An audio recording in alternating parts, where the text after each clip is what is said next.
எல்லாருக்கும் வணக்கம். என்னுடைய ராதா ராமராவ் சேனலுக்கு உங்கள் எல்லாரையும் வெல்கம் பண்ணுறேன். இந்த வீடியோவில் நாம் பார்க்க போகிற ரெசிபி பார்த்திங்கன்னா ஃபுல்காங்க. நான் விதவிதமாக லேயர் சப்பாத்தியில் எப்படி செய்யலான்னு ஆல்ரெடி வீடியோ போட்டிருக்கேன். ஃபுல்கா இது வரைக்கும் நான் வீடியோ போட்டதில்லை.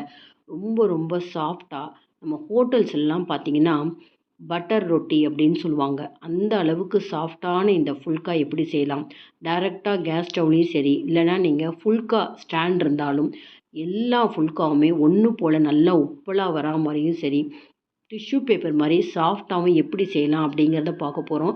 லேயர் சப்பாத்தியை விட இந்த ஃபுல்கா செய்கிறது ரொம்ப சுலபம். குறைச்சலான நேரத்தில் நிறைய ஃபுல்கா செய்யலாங்க.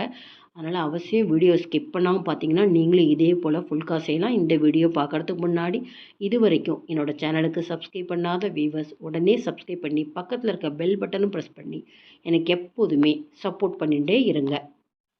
சப்பாத்திக்கு மாவு பசைய ஏதாவது ஒரு கப்பில் 1.5 கப்பு கோதுமை மாவு எடுத்துக்கலாம். இப்போ நான் எடுத்துட்ட கோதுமை மாவு பார்த்திங்கன்னா ஒரு 10லேருந்து ஒரு 12 சப்பாத்தி வரும். சின்ன சின்னதாக மெல்லிசாக தான் போட போகிறேன். ஒரு 3/4 டீஸ்பூன் உப்பு, 2 டீஸ்பூன் நெய் சேர்த்துக்கிறேன். நெய் இல்லை அப்படின்னா ஒரு 2 டீஸ்பூன் எண்ணெய் கூட சேர்த்துக்கலாம். முக்கியமாக இந்த மாவு பிசைறது நல்ல ஒரு கெட்டி தாம்பாளமாக எடுத்துக்கோங்க. பேசனை விட இந்த மாதிரி தாம்பாளத்தில் நம்ம பிசைகிறப்ப நல்லா அழுத்தம் கொடுத்து பிசைகிறப்ப மாவு ரொம்ப சாஃப்டாக இருக்குது. எந்த கப்பில் நம்ம மாவு எடுத்தோமோ அந்த கப்பால் காய்ச்சி ஆற வச்ச பால் ஒரு அரை கப்பு பாலையும் முதல்ல சேர்த்துடலாம். கோதுமை மாவோட அந்த பாலெல்லாம் நல்லா மிக்ஸ் பண்ணிவிட்டு அதுக்கப்புறம் கொஞ்சம் கொஞ்சமாக தண்ணியும் சேர்க்கணும். வெறும் பால் மட்டும் விட்டு பிசைய வேண்டாம். 1/4 கப் அளவுக்கு நான் இப்போ தண்ணி எடுத்திருக்கேன். லேசாக தெளித்து பிசையணும். முக்கியமாக நம்ம பண்ணக்கூடிய தப்பு பார்த்திங்கன்னா, மாவு பிசைகிறப்ப முதல்ல எடுத்தோடனே கெட்டியாக பிசையக்கூடாதுங்க. கையெல்லாம் ஒட்டுற அளவுக்கு நம்ம தண்ணி சேர்க்கணும். இப்போ நீங்கள் இதை பார்த்துட்டே வந்தீங்கன்னா தெரியும். திரும்பவும் பாருங்கள், நான் கொஞ்சம் கொஞ்சமாக தண்ணி சேர்க்குறேன். கையில் கொஞ்சமாக எடுத்து தெளித்து சேர்க்குறேன். இந்த மாதிரி பிசைகிறப்ப அப்படியே பிசுன்னு ஒட்டணும். தாம்பாளத்தில் ஒட்டணும், கையில் ஒட்டணும். அந்த அளவுக்கு நம்ம தண்ணி போட்டு அதுக்கப்புறம் கைவிடாமல் ஒரு 5 நிமிஷம் பிசைஞ்சிங்கன்னா அந்த தண்ணி முழுக்க நல்லா கோதுமை மாவு எடுத்துட்டு மாவு ரொம்ப ரொம்ப சாஃப்டாக இருக்கும்.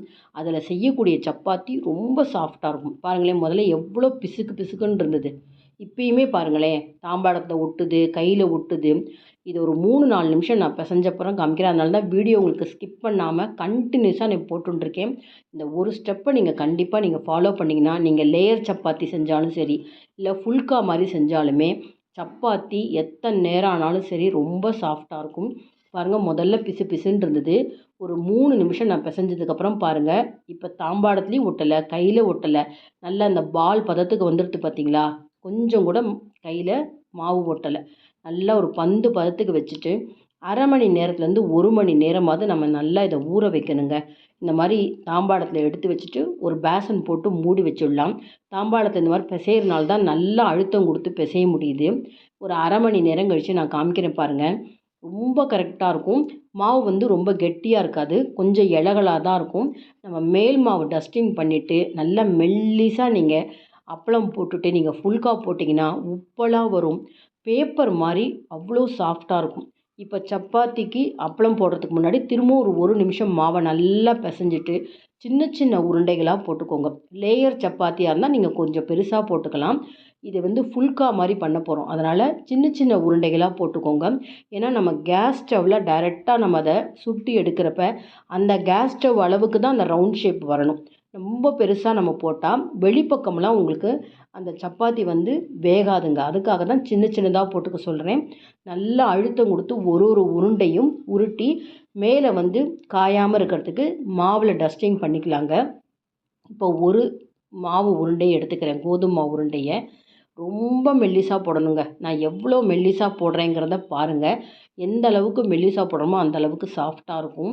நான் எந்த அளவுக்கு இலகலாக மாவு பிசைஞ்சிருந்தேன். ஆனால் பாருங்கள், நம்ம அப்பளம் போடுறப்ப அந்த குழவியில் கொஞ்சம் கூட மாவு ஒட்டலை பாருங்கள். இலகலாக நம்ம பிசைஞ்சோம்னா அப்பள குழவியில் அப்படியே மாவு ஒட்டிடும். ஆனால் ரொம்ப நல்லா மெல்லிசாக இழுக்க வருது. அப்பள குழவியில் ஒட்டாத அளவுக்கு நம்ம டஸ்டிங் பண்ணிகிட்டே மெல்லிசாக நம்ம இடணும். பாருங்களேன், எவ்வளோ மெல்லிசாக நான் அந்த அப்பளம் போட்டிருக்கேன் பார்த்தீங்களா.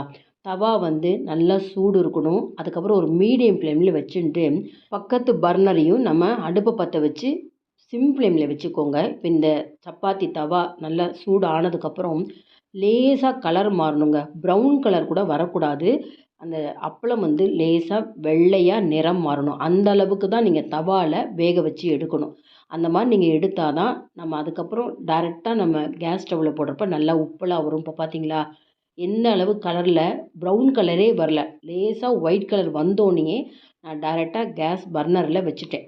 நான் கையாலே எடுத்து போடுறேன். நீங்கள் இடுக்கியில் எடுத்து திருப்பலாம். ஆனால் அந்த இடுக்கியால் பிடிக்கிறப்போ ஒரு ஹோல் வந்துடும் பார்த்தீங்களா, அப்போ வந்து உங்களுக்கு அந்த உள்ளே இருக்கிற ஸ்டீம் எல்லாம் வெளியே வந்துடும், உப்பாது. அதுக்காக தான் நான் கையாலே திருப்புறேன். பழக்கம் இருக்கிறவங்க செய்யுங்க, இல்லைன்னா தோசை கரண்டி மாதிரி வச்சுக்கோங்க. ஓரளவுக்கு நிறம் மாறணுங்க. இதுவுமே ரொம்ப கருப்பாக இருக்கிற வரைக்கும் நம்ம இதை வந்து சுட்டு எடுக்கக்கூடாது. வெண்ணெய்யோ இல்லை நெய் இல்லை ஆயில் ஏதாவது ஒன்று லேசாக அப்ளை பண்ணிக்கோங்க. ரொம்ப ரொம்ப சாஃப்டாக இருக்குங்க. இப்போ அடுத்தது நான் இதே மாதிரி எப்படி சுட்டு எடுக்கிறேன்றதை பாருங்கள். தவாவில் போடணும், இந்த அப்பளத்தை லேசாக நிறம் மாறணும், ப்ரௌன் கலர் வரக்கூடாதுங்க.